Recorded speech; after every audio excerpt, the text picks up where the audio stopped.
Sensible y Resistente, el podcast de SEINC, donde nos adentramos en la actualidad de las enfermedades infecciosas y la microbiología clínica. Hola a todos y bienvenidos a este episodio de Sensible y Resistente.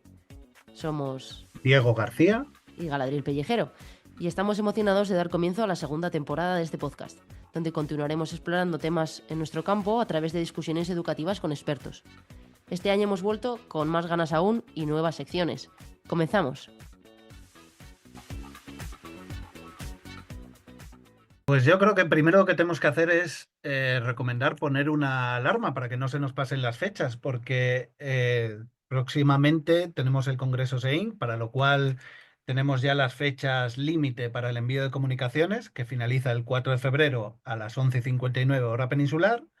Y luego, por otra parte, para que estéis atentos, porque a partir de marzo se empezarán a mover las becas para que podáis solicitarlas, claro.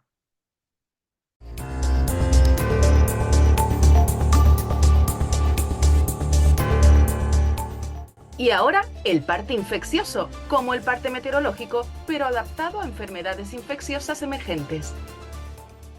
Esta semana destacamos 3 puntos clave. Gripe por todas partes. En Europa, la gripe estacional está en aumento, con un casi 30% de positividad en los test y hospitalizaciones en todas las edades, aunque los mayores de 65 siguen siendo los más vulnerables. El virus dominante actualmente es el influenza H1N1. En cuanto al resto de virus respiratorios, SARS-CoV-2 continúa disminuyendo en la mayoría de los países de Europa, mientras que la positividad de los test del virus respiratorio sincitial se estabiliza en un 10%. En cuanto a la gripe aviar H5N1, en las Américas, en Estados Unidos se confirmaron 66 casos en humanos durante el año pasado, con una defunción y un caso en Canadá.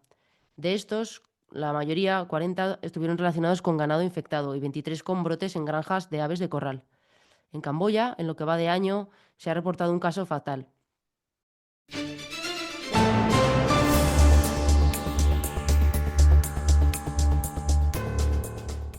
Pues tenemos la enorme suerte de estrenar temporada otra vez con el gran José Molina, especialista del Servicio de Enfermedades Infecciosas de Hospital Universitario Virgen del Rocío en Sevilla, donde coordina el programa PROA de dicho hospital.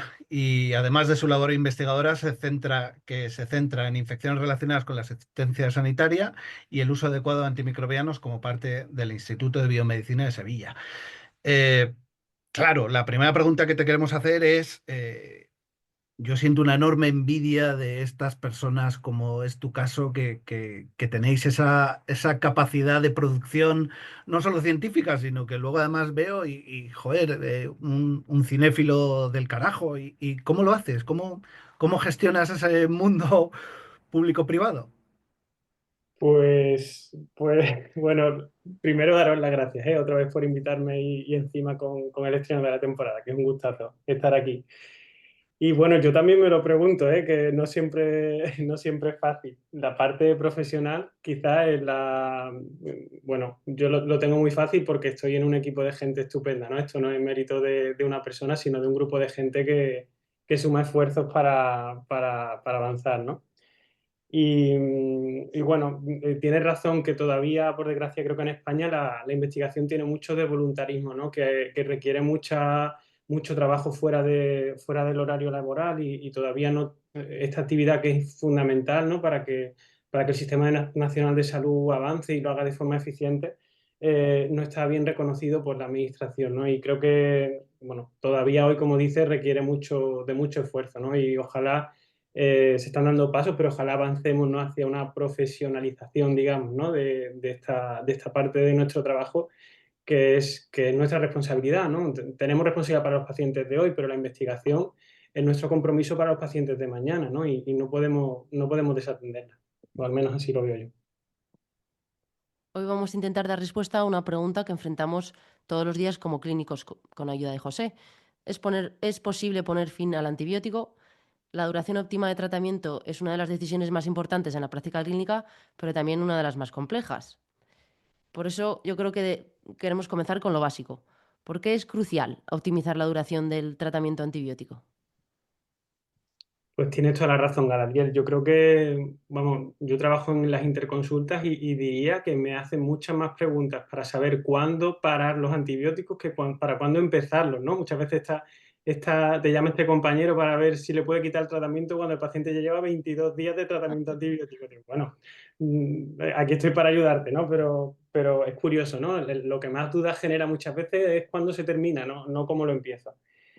Y bueno, pues yo creo que este punto es muy importante porque sabemos que la exposición al tratamiento antibiótico prolongada, ¿no? y el tiempo en que el paciente pasa expuesto al tratamiento antibiótico es uno de los principales vectores para la selección de resistencias, ¿no? Entonces, todo este interés que hay de la comunidad científica para identificar cuál es la duración óptima viene de esto, ¿no? De que cada día que pasa de tratamiento antibiótico aumenta el riesgo de que el paciente tenga un efecto adverso relacionado con el tratamiento antibiótico, tanto una reacción adversa medicamentosa como los problemas con la selección de resistentes, ¿no? Ha habido estudios que han intentado cuantificar esto exactamente, ¿no? Cuánto pesa cada día de tratamiento antibiótico, y en algún metaanálisis que vimos publicado hace un par de años vimos que cada día extra de tratamiento antibiótico aumenta un 4% el riesgo de que el paciente tenga un efecto secundario por el tratamiento antibiótico, ¿no?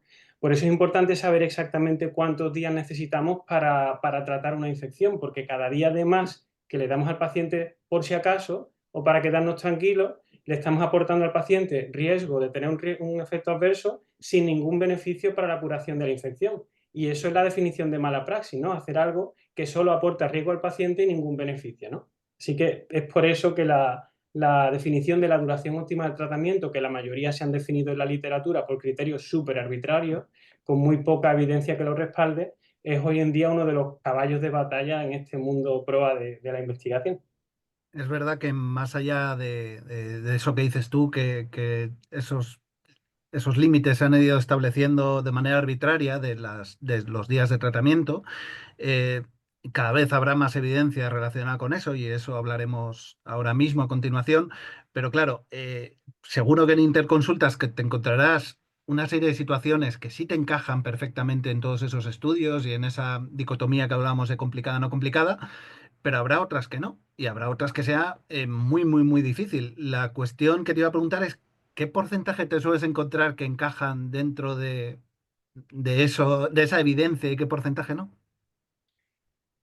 Pues mira, la verdad es que eso depende un poco de cuánta pedagogía hayas hecho, ¿no? Porque si eres muy machacón, al final la gente no te pregunta por los casos fáciles, ¿no? Los casos fáciles ya lo sabes, ¿no? Los ensayos clínicos que tenemos, yo creo que son ese atajo que necesitamos para la rutina diaria. Estos ensayos que hay de duración fija, ¿no? 7 contra 14, 3 contra 5.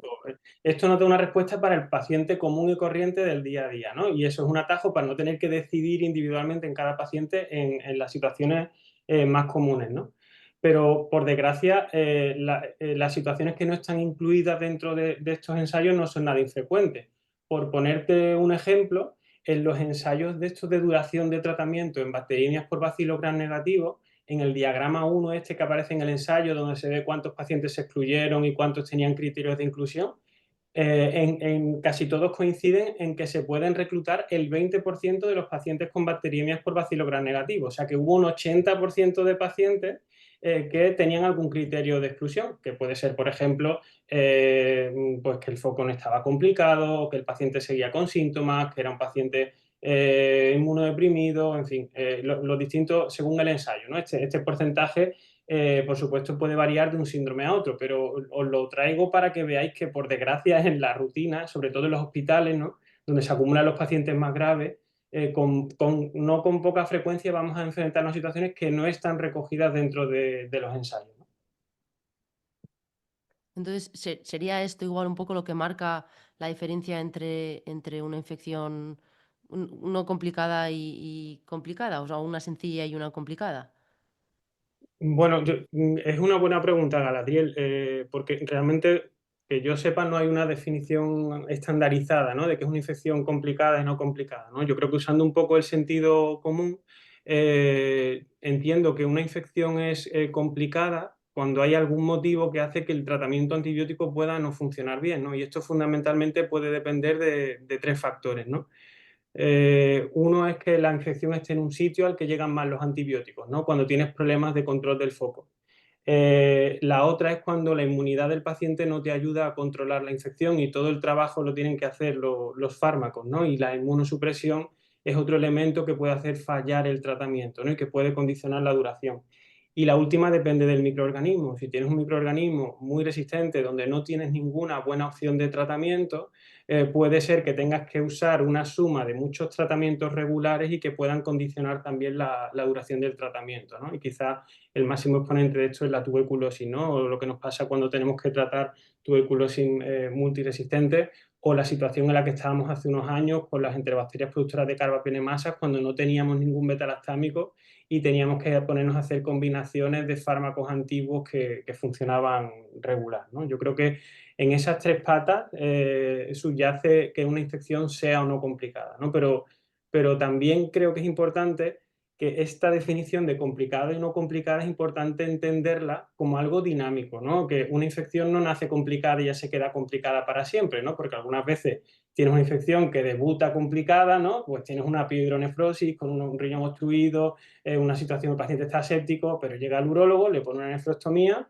drena la infección y el paciente al día siguiente está perfecto, ¿vale? Esa infección era complicada cuando llegó al hospital, pero hoy, en el día 2, que tengo que decidir la duración del tratamiento, la infección está drenada y ya no es complicada, con lo cual ya esa clasificación que a veces ha sido muy académica no debería condicionar mi duración. Así que esta definición complicada, no complicada, tenemos que entenderla, creo yo, de una forma dinámica a lo largo del tratamiento. Y lo que nos importa para decidir la duración es cómo es al final, no cómo era al principio.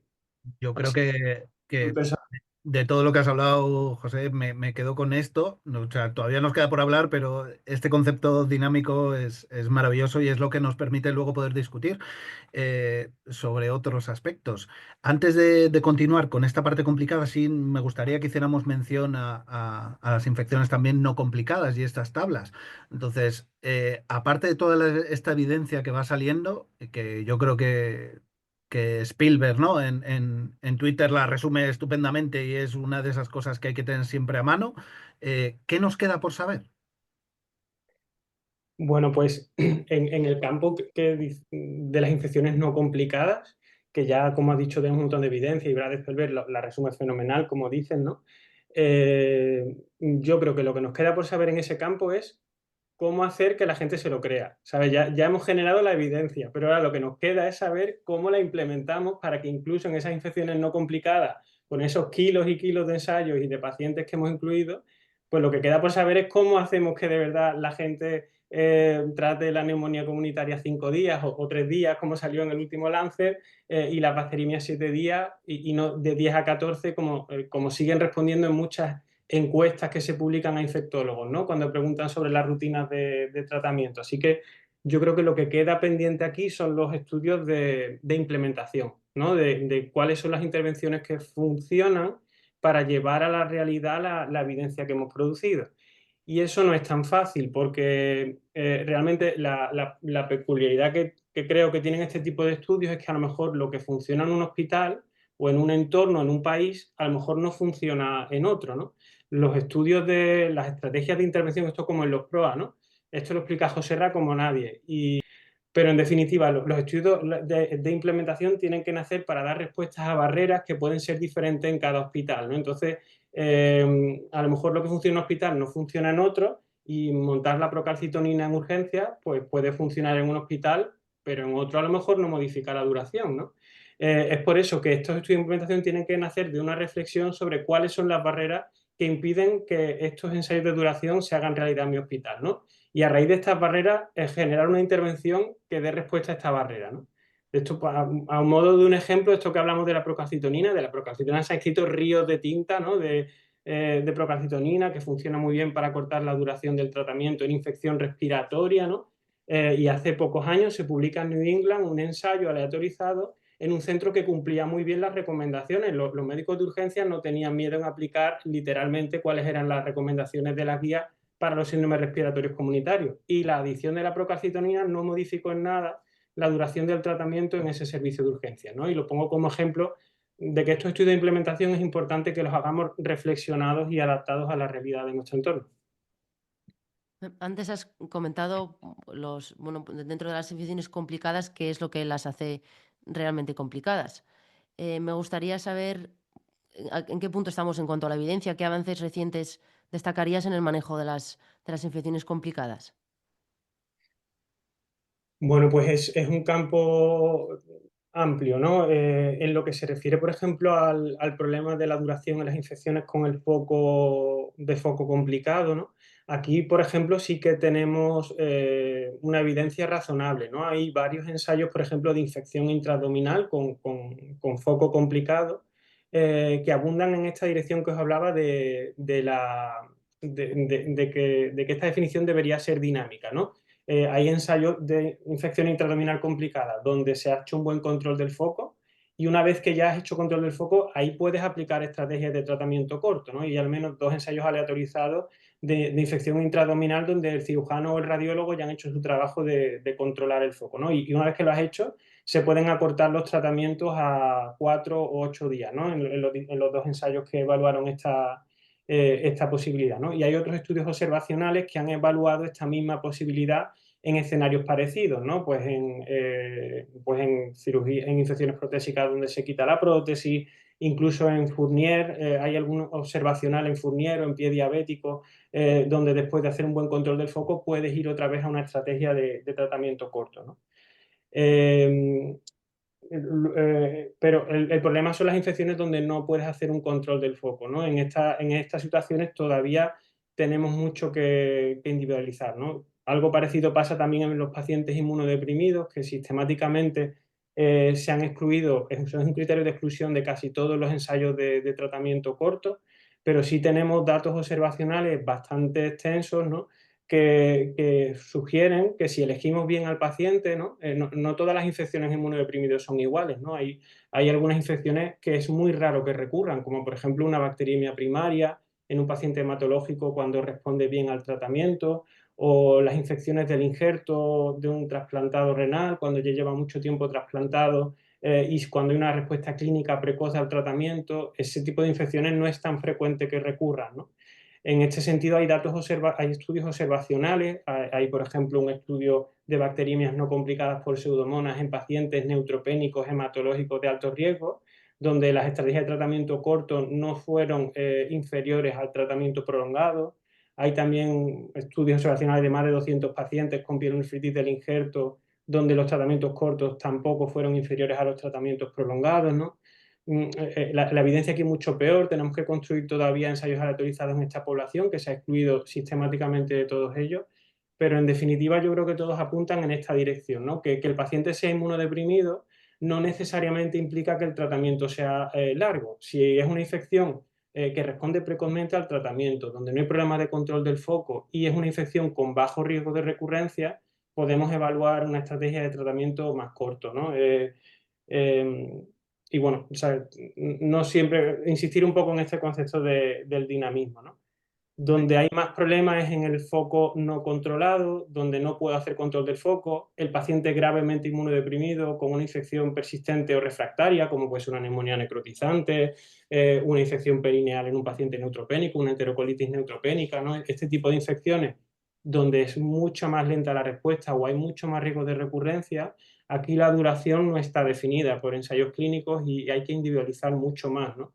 El problema es que creo que en estas situaciones no vamos a tener nunca un ensayo que compare una duración fija frente a otra duración fija, ¿no? Y creo que para producir la evidencia en este subgrupo de infecciones y en este subgrupo de pacientes, el camino seguramente es validar reglas de decisión clínica, ¿no? Hacer una duración individualizada en base a una regla de decisión clínica y evaluar cómo funciona esa regla de decisión en un ensayo aleatorizado, pero no con estrategias de duración fija como hacemos en las infecciones no complicadas, ¿no? Y un ejemplo de esto puede ser el ensayo Jaulón, que como sabéis, pues evaluó, también se lideró desde nuestro hospital, la doctora Aguilar y José Miguel Cisneros, y en este ensayo pues evaluaban que el paciente que tenía neutropenia febril, el paciente con neutropenia febril de alto riesgo en pacientes hematológicos en los que no se documentaba ninguna infección, cuando el paciente llevaba 3 días asintomático, se podía interrumpir el tratamiento. Y esto a lo mejor era en el 5.º día de tratamiento, en el 7.º o en el 12.º. Pero era esta regla de decisión clínica lo que se validó en el ensayo y demostró que conseguía reducir la exposición a antibióticos en los pacientes y el riesgo de que tuvieran sobreinfecciones, ¿no? Es con una tasa de fiebre recurrente igual en los dos grupos que se evaluaron, ¿no? Comparado con la estrategia tradicional de mantener la antibioterapia durante toda la neutropenia hasta la recuperación de los neutrófilos, ¿no? Y me parece un buen ejemplo de cómo podemos caminar para producir evidencia en este subgrupo de pacientes mucho más complicado, ¿no? Donde hay que individualizar. Es fascinante lo que dices y a la vez entiendo la complicación de elaborar esos ensayos clínicos y la necesidad de esas reglas de decisión clínica, porque es verdad que los tres aspectos que comentas son modificables al fin y al cabo y son dinámicos. Y es verdad que no es lo mismo un paciente recién trasplantado que un trasplantado ya tardío. Bueno, me parece muy, muy, muy interesante. Lo que te iba a preguntar relacionado con eso es, si ya nos cuesta aplicar la evidencia en infecciones no complicadas, esto que hablas de estos rangos dinámicos del tipo de tratamiento, al final me parece que va a ser complicadísimo, toda esa generación de evidencia en el mundo real, me refiero. Yo creo que estos ensayos, como el jaulón, por ejemplo, ¿no? Nacen de la interacción súper necesaria, porque como dices, es un escenario muy complicado, ¿no? Donde hay que decidir sin evidencia muchas veces, ¿no? Yo creo que en este escenario es muy importante la interacción de los programas de interconsulta de enfermedades infecciosas con el servicio que atiende a estos pacientes, ¿no? Con los hematólogos, los oncólogos, los nefrólogos, ¿no? Las decisiones basadas el PROA en estas unidades hay que hacerla con una vinculación muy estrecha con un programa de interconsultas que dé soporte para seguir al paciente después de tomar la decisión que no siempre está avalada por muy buena evidencia, muchas veces por la experiencia y muchas veces hay que recalcular pues, en función a la respuesta que da el paciente, ¿no? Y yo creo que fruto de esta interacción entre hematólogos e infectólogos o nefrólogos e infectólogos es de donde nacen las preguntas clínicas para los síndromes más comunes de estos pacientes y también la manera de actuar frente a esta pregunta clínica, ¿no? Y yo creo que este tipo de ensayos, que a lo mejor le pueden parecer difícil o extraño a una persona que no atiende a estos pacientes habitualmente, es algo totalmente natural para estos equipos multidisciplinares que atienden a estos síndromes, ¿no? Y yo creo que estas preguntas clínicas tienen que nacer de las personas que atienden a estos pacientes, ¿no? Para dar una respuesta coherente y aplicable en esta situación, ¿no? Eligiendo síndromes concretos, ¿no? No va a haber una pregunta general a cuál es la duración del tratamiento a la fiebre en el paciente neutropénico, porque no es lo mismo una infección perianal o una neumonía, una bacteriemia de catéter o una bacteriemia primaria, ¿no? Yo creo que ahí seguramente está la clave del éxito y de que luego tenga éxito sobre todo en la implementación, ¿no? Y dentro de los pacientes complicados, que son complicados, que son los que tienen el foco no controlable, en esos, ¿cuál es el objetivo del tratamiento? ¿Qué podemos hacer hasta que tengamos la evidencia de una duración determinada? Pues yo creo que esa pregunta que hace Galadiel es muy importante y además es importante que la hagamos porque la respuesta no es la misma para todos los pacientes, ¿no? Porque no es lo mismo el objetivo del tratamiento antibiótico a un paciente que se ha operado una colectomía y que tiene una colección que no puedes drenar quirúrgicamente ni percutáneamente. Ahí el objetivo es curar la infección. Pero hay otras situaciones, imagínate pues una infección de una prótesis de rodilla en un señor muy mayor con mucha comorbilidad que no se puede intervenir, ¿no? Esa infección no puedes controlar el foco, pero el objetivo del tratamiento antibiótico con una infección de cuerpo extraño no va a ser curar la infección, va a ser aliviar los síntomas del paciente, ¿no? Y la estrategia de duración creo que debe ir muy apareada con el objetivo que tiene el tratamiento antibiótico, ¿no?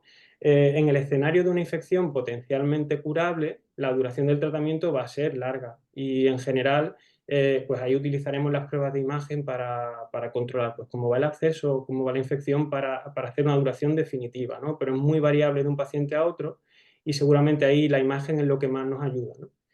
En el otro escenario de infecciones que no se pueden curar, hay que hacer un plan de tratamiento adaptado, ¿no? Algunos pacientes puede ser un tratamiento crónico, pero no siempre. A veces puede ser un tratamiento intermitente y otras veces puede ser no tratar, ¿no? Imagínate una infección por una micobacteria no tuberculosa en un paciente que le quedan 2 meses de vida porque tiene una enfermedad terminal, ¿no? No tiene sentido poner tratamiento a ese paciente, ¿no? Una osteomielitis crónica del calcáneo en un paciente que también tiene una enfermedad, una situación muy terminal, ¿no?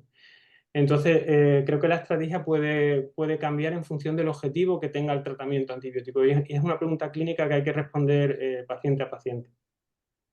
Has comentado, hemos comentado los tipos de paciente, los focos y también has comentado el tema del microorganismo, no solamente por el perfil de sensibilidad que pueda tener, sino porque sabemos también que hay microorganismos que son un poco más puñeteros que otros, ¿no? Entonces, más allá del estafilococo y las pseudomonas, ¿tú qué opinas de esto?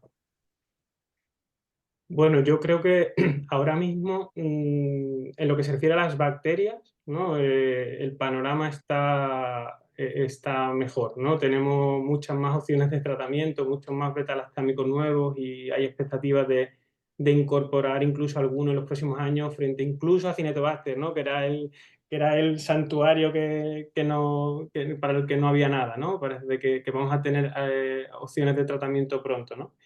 Y el hecho de disponer ahora de tratamientos plenamente activos, yo creo que quita un poco de en medio la situación que teníamos antes, ¿no? Y creo que cuando tratamos una bacteria multiresistente, pero tenemos un agente plenamente activo, podemos hacer la duración estándar que haríamos en otra situación, ¿no? Yo creo que eso ahora mismo ha cambiado significativamente, ¿no? En situaciones donde tenemos que usar fármacos de poca efectividad o combinaciones porque no tenemos ninguno que funcione bien, quizá ahí seguramente vamos a tener, pues parece razonable dar tratamientos no cortos, ¿no? Porque hay más dificultades para erradicar. Y bueno, yo creo que eso en el escenario de las bacterias ahora es mucho menos frecuente, ¿no? Pero hay pues, tuberculosis, ¿no? Que es un área que conozco mucho menos, ¿no?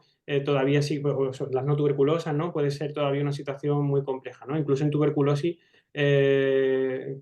parece que hay la incorporación ahora de la bedaquilina y todo eso, ¿no? Pues han validado incluso otra vez la validación de estrategia de tratamiento corto cuando se usan fármacos con buena actividad, ¿no? Así que, bueno, en general soy optimista en lo que se refiere a la necesidad de alargar los tratamientos por la ausencia de opciones, porque esa opción hoy es menos común. Y me gustaría que abriésemos el melón del paso vía oral, porque en este tipo de infecciones, ¿cuándo es seguro pasar a vía oral? ¿Y este paso a vía oral nos influye en la decisión de duración? Pues también buena pregunta, Galadiel, porque en teoría no debería, ¿no? Porque si estás dando tratamiento activo, lo dejo oral o intravenoso, la duración debería ser igual, pero en la práctica no es así, ¿no? Fíjate, en el ensayo este que ha publicado hace poco Omrani en Clinical Microbiology and Infection, ¿no? El ensayo este de paso a vía oral en bacterias por bacilo gram negativo, el brazo que pasó a vía oral tuvo duraciones mucho más largas, ¿no? Y eso realmente lo vemos en la práctica de los hospitales. El paciente está unos días con antibiótico en el hospital, le pasas a vía oral, se va de alta y en el informe de alta pone 7 días de tratamiento oral, lleve los días que lleve en el hospital, ya sean 3, ya sean 5 o ya sean 33. Y bueno, el mensaje de 7 días ha calado, pero bueno, son 7 días en total, no 7 días al alta, ¿no? Me gustó mucho que en el último SMIC escuché a una internista americana, que seguro que habéis leído artículos de ella, ya publica un montón, se llama Bao, de apellido, ¿no? Y contaba que el 93% del exceso de duración ocurre tras el alta hospitalaria. Y esto, por lo menos en mi hospital, es un agujero negro, porque los equipos PROA, no todos los sistemas de prescripción electrónica tienen capacidad para medir cuál es el consumo de antibióticos a la alta hospitalaria, y a lo mejor es un roto que tenemos en el bolsillo y no nos estamos dando cuenta, ¿no? De exposición a antibióticos de los pacientes que los indicadores clásicos del PROA no estamos midiendo, ¿no? Así que, bueno, en general, el paso que tú decidas pasar antes o después a vía oral no debería influir en la duración, y es algo que deberíamos medir activamente, incluyendo qué pasa cuando el paciente se va de alta, ¿vale? Que eso lo pongo aquí encima de la mesa porque creo que puede ser un área todavía de trabajo para los pruebas. Y quizá la única excepción lo diría si el paso a vía oral te obliga a usar un fármaco que tiene poca biodisponibilidad y estás tratando una infección en un foco complicado, ¿no? Por ejemplo, pues seguramente en una prostatitis aguda, si vas a usar quinolonas a dosis alta y el paciente tiene una respuesta precoz, a pesar del ensayo este de los franceses, seguramente 7 días puede ser suficiente en muchas situaciones, pero si lo vas a tratar por vía oral y tienes que usar una cefalosporina oral, pues seguramente en esta situación no me iría a la parte más baja de la horquilla de tratamiento, me iría a la parte más alta, ¿no? Porque si el paso viral condiciona una menor exposición al tratamiento antibiótico, puedes tener más riesgo de recurrencia, ¿no? Y hay un estudio observacional muy grande que se publicó, creo que es en CID, de Pranita Tama, que evaluaba cómo iban los pacientes con infección urinaria complicada y según la duración del tratamiento, y 7 contra 14 no había diferencia, salvo en el subgrupo de pacientes que se habían tratado con dosis bajas de betalastámicos orales, ¿no? En ese subgrupo de pacientes que se habían tratado poco tiempo con betalastámicos orales, hubo más tasa de recurrencia de la infección urinaria, ¿no? Queda todavía por decir si los betalastámicos orales a dosis altas podría ser equivalente a lo que conseguimos con quinolonas o cotrimoxazol, ¿no? Y los compañeros que han publicado el Balance, el ensayo este de New England, no, lo conocéis, ¿no? Este ensayo de 7 contra 14 en bacteriemia, que es un ensayo multinacional, pero diseñado en Canadá, pues han convertido este ensayo ahora en una plataforma de ensayos clínicos y esta va a ser una de las preguntas que van a responder en uno de los dominios del ensayo. Así que ya para el año que viene, pues si me volvéis a invitar, pues hablamos de esto. Por supuesto. Y antes has hablado de la prueba de imagen como herramienta para guiar la duración. ¿Qué opinas del resto de herramientas potenciales? Sé un poco lo que opinas de la procalcitonina, pero ¿podrías contarnos?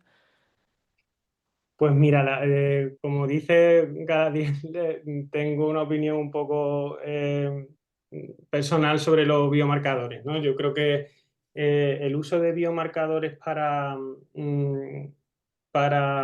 decidir la duración, pues bueno, hay un montón de evidencia y metaanálisis que aportan que sí, que dicen que sí, que reduce la duración del tratamiento, pero a los ensayos que demuestran que la procalcitonina reduce la duración del tratamiento les critico dos cosas. La primera es que en todos hay un 20% más o menos de falta de adherencia al protocolo del ensayo. Tú imagínate un ensayo donde uno de cada 5 pacientes se salta el protocolo del clínico a la torera y hace otra cosa totalmente diferente, ¿no? Y al final del ensayo atribuimos el resultado al brazo experimental a la intervención, cuando el 20% de los pacientes no han recibido la intervención. Eso no se entendería en ningún estudio sobre fármacos, ¿no? Pero en la procalcitonina en concreto, pues es así, ¿no? Por supuesto que hay que saltarse a la torera a veces los biomarcadores, ¿no?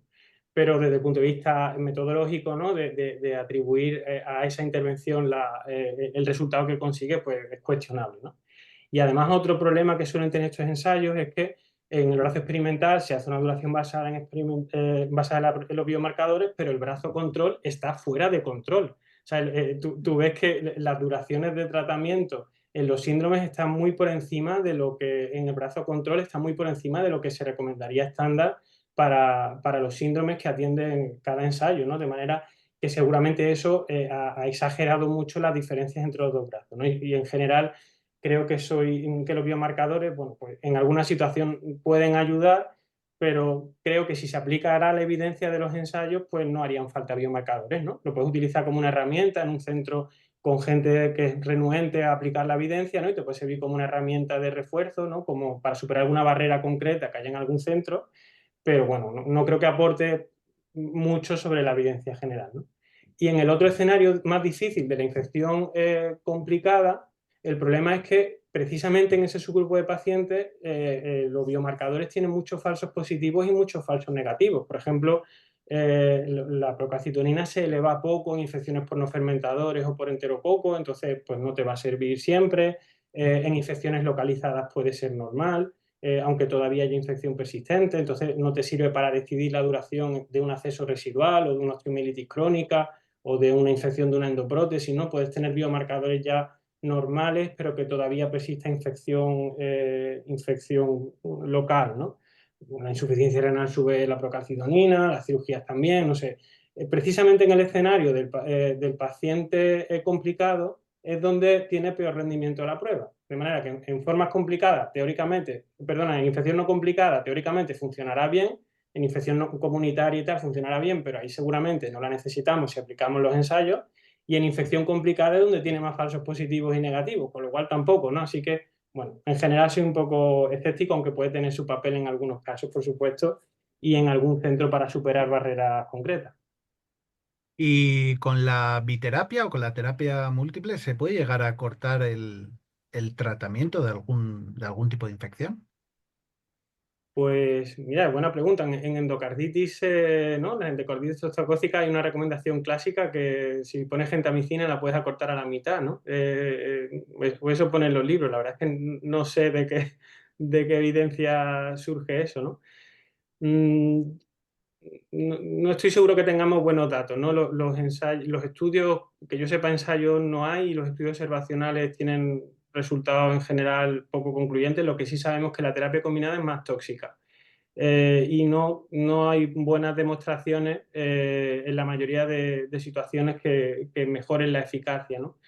En este escenario actual que hablamos, donde ya tenemos datos, fármacos plenamente activos, yo creo que si tienes un fármaco plenamente activo, en la mayoría de situaciones no necesitas sumar un segundo, ¿no?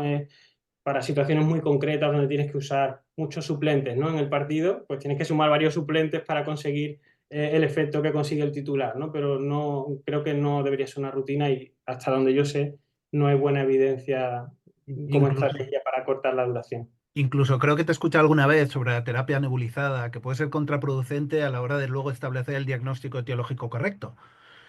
Eh, ¿Nos puedes Sí, contar sí. algo de esto? Bueno, la terapia, creo que esto lo hemos hablado alguna vez, lo que se refería a las profilaxis, ¿no? Y todas estas cosas, ¿no? La terapia nebulizada y las profilaxis antibióticas para prevenir la neumonía, los estudios tampoco han demostrado buenos datos de eficacia, ¿no? Como mucho conseguimos mejores datos de erradicación microbiológica, pero cuando uno mira estos estudios al detalle, no curan clínicamente al paciente, ¿no? Y tampoco bueno, la terapia nebulizada siempre en combinación con una terapia sistémica pues puede servir para, de nuevo, sobre todo en la situación de pues, neumonía asociada a ventilación mecánica, donde sí podemos tener microorganismos de más difícil tratamiento, fundamentalmente los no fermentadores, que no todavía es el caballo de batalla para el que tenemos menos opciones de tratamiento. Y bueno, pues sí se puede considerar en alguna situación de este tipo, ¿no? Donde tenemos problemas para llegar al foco con terapia sistémica y siempre añadido a este tipo de fármacos puede tener un papel. Y hablando de no fermentadores, ¿nos podrías hacer un update del ensayo Sorten 2? Bueno, pues el Shorten 2, por si alguien en España todavía no le hemos hablado del Shorten 2, es un ensayo que compara los tratamientos de 7 frente a 14 días en bacteriemias no complicadas por Pseudomonas, ¿no? Que somos casi 40 hospitales españoles los que estamos incluyendo pacientes.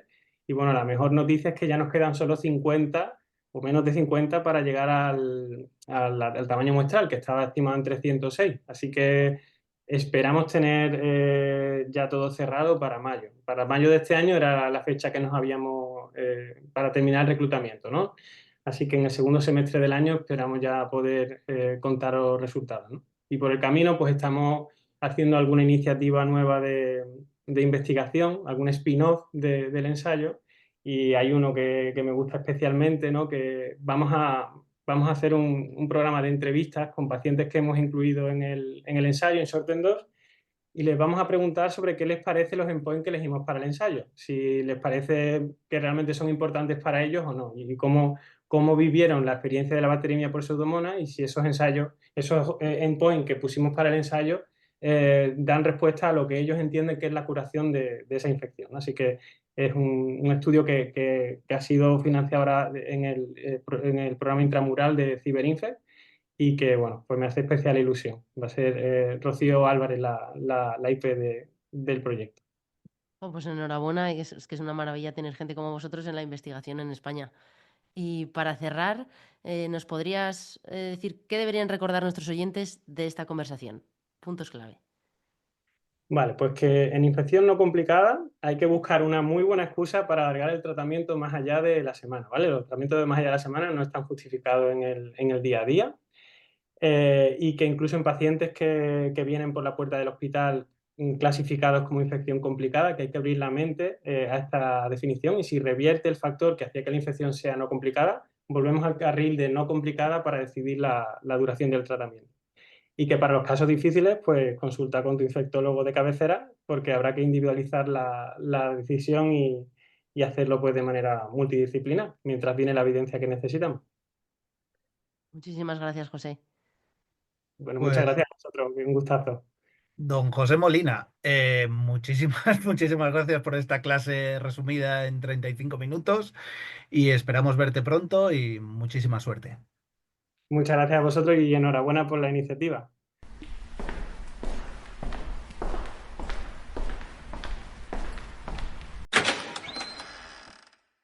Cambio de guardia. Hombre, la doctora Paula López Roa, ¿cómo estás, Paula? Bien, todo bien. Mira, ¿qué tal ha ido la guardia? ¿Todo bien? Bueno, la guardia dura, ya sabes que ahora en esta época hay pues mucha gripe, mucho virus respiratorio, pero bueno, sobreviviendo. Joder, como a nosotros entonces. Mira, que estuve mirando el otro día la revista de la Inc. y vi que os han publicado al final una cosita, ¿no? Sí, nos han publicado un estudio de Mycobacterium bovis en la IMS, sí. ¿Y qué nos puedes contar? Pues mira, es un estudio en el que, bueno, como decimos, nos centramos en la tuberculosis humana causada por Mycobacterium bovis, que como sabéis, pues bueno, creemos que puede estar subestimada. El objetivo del estudio pues, fue identificar la tendencia y las características clínicas de la infección en la Comunidad de Madrid durante 12 años y además pues, quisimos comparar factores de riesgo de las formas extrapulmonar y pulmonar de la enfermedad. Entonces, bueno, realizamos un estudio retrospectivo multicéntrico, participamos 7 laboratorios, que estamos aquí en una red de la Sociedad Madrileña de Microbiología, que nos llamamos Grupo Gemimat, y bueno, durante el estudio incluimos 3.670 pacientes con infección por Mycobacterium tuberculosis complejo. De estas, pues identificamos 66 casos de Mycobacterium bovis, que supuso aproximadamente el 2%. Y luego, bueno, pues vimos un poco las características clínicas de la infección y aproximadamente el 45% fue tuberculosis pulmonar, el 39% extrapulmonar y tuvimos un 15% de tuberculosis diseminada. La tuberculosis diseminada, obviamente, la descartamos para hacer el análisis de factores de riesgo. Y bueno, en cuanto a la tendencia, pues vimos que sí que hubo un aumento progresivo de casos a lo largo del estudio, que los pacientes, pues como corresponde, eran de mediana edad y sí que vimos un alto porcentaje de población inmigrante, probablemente por el predominio de personas inmigrantes en nuestra área de atención. Y predominaron personas de Marruecos y de otros países con alta prevalencia de tuberculosis bovina. Pues Paula, te quería preguntar una cosa. ¿Allí contabilizáis los casos de instilación de BCG o ya no se Sí, utiliza en la práctica clínica? ¿Y habéis sí, tenido sí. muchos? Es que estos están excluidos del estudio. O sea, los Ah, pacientes con instilaciones de BCG no los incluimos en el estudio. vale. Jo, pues oye, muchas felicidades y muy buen trabajo del grupo de Madrid. Que Muchas nada, que gracias. descanses y que vaya bien la guardia. Pues la Muchas gracias, guardia no, Diego. la libranza. Un beso La fuerte. libranza ahora toca. Gracias a todos por estar escuchando hasta el final. Nos vemos en el próximo episodio.